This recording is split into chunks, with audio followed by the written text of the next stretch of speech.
তার সমাধান সংক্রান্ত এই অঙ্কটি 48তম বিসিএস এসেছিল।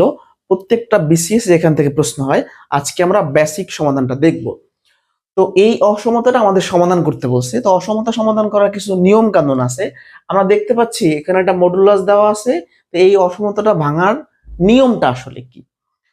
তো অসমতার ক্ষেত্রে যদি এরকম মডুলাস থাকে, মডুলাস ভাঙার নিয়মটা হলো, ধরেন আমি যদি লিখি যে modulus of x less than or equal a, যদি এরকম ফরম্যাটে থাকে তাহলে ভাঙার নিয়মটা হলো এই যে ডান পাশের যে সংখ্যাটা সেটা একবার এখানে মাইনাস আকারে লিখবো, আর মাঝখানে হবে মডুলাসের ভিতরে যে সংখ্যাটা থাকবে বা যে রাশিটা থাকবে, আর এটা একবার এখানে প্লাস আকারে লিখবো। মানে এই ডান পাশের সংখ্যাটা একবার এখানে মাইনাস আকারে লিখবো, এই পাশে প্লাস আকারে লিখবো, আর মাঝখানে কি হবে এই পরমাণুর ভিতরে যে রাশি থাকবে সেটা লিখে দিব।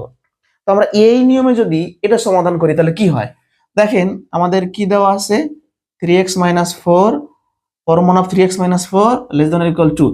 তো ফার্স্টে পরমাণুটা ভাঙতে হবে। তো ভাঙার নিয়মটা কি, এই সংখ্যাটা একবার মাইনাস আকারে লিখবো, ভিতরে হচ্ছে এই রাশিটা দিব, আর এখানে একবার প্লাস আকারে লিখবো। এটাই কিন্তু অ্যান্সার না। সমাধান মানে মাঝখানে শুধু এক্স থাকবে আর বাকি কিছু থাকতে পারবে না। তো এক্স বাদে কি কি আছে, একটা -4 আছে, 3 গুণ আকারে আছে। তো ফার্স্টে আমরা মাইনাসটাকে ভ্যানিশ করব। তো -4 কে ভ্যানিশ করার জন্য কি লাগে, +4 লাগে, তাই না? তাহলে আমরা যেটা করব যে উভয় পাশে মানে সব জায়গায় আমরা +4 নিয়ে আসবো। এখানে +4 নিয়ে আসবো, এখানে +4 নিয়ে আসবো, এখানেও +4 নিয়ে আসবো।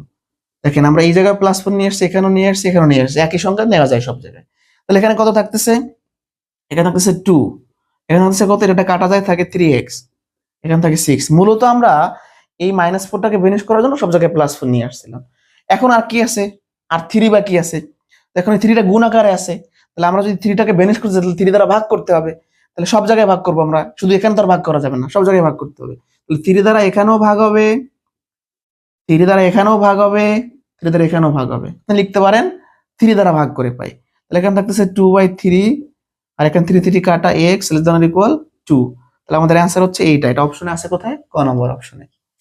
মানে আপনি শুধুমাত্র এই নিয়মটা জানলেই হবে যে পরমাণ ভাঙার জন্য আমরা এই ডান পাশে যে সংখ্যাটা থাকবে একবার মাইনাস আকারে লিখবো, এখানে একবার প্লাস আকারে লিখবো, আর ভিতরে এই যে পরমাণের ভিতরে যা থাকবে সেটা লিখবো।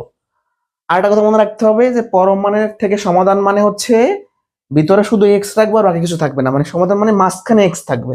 এটা আপনি দুই পাশে সীমাটা বের করবেন। তাহলে অ্যান্সার হচ্ছে এটা। তো এই ধরনের প্রশ্ন প্রত্যেকটা বিসিএস আসে, শুধু একটা নিয়ম জানা থাকলে 1 মার্ক পাইতে পারেন। বিসিএস এর প্রিলিমিনারি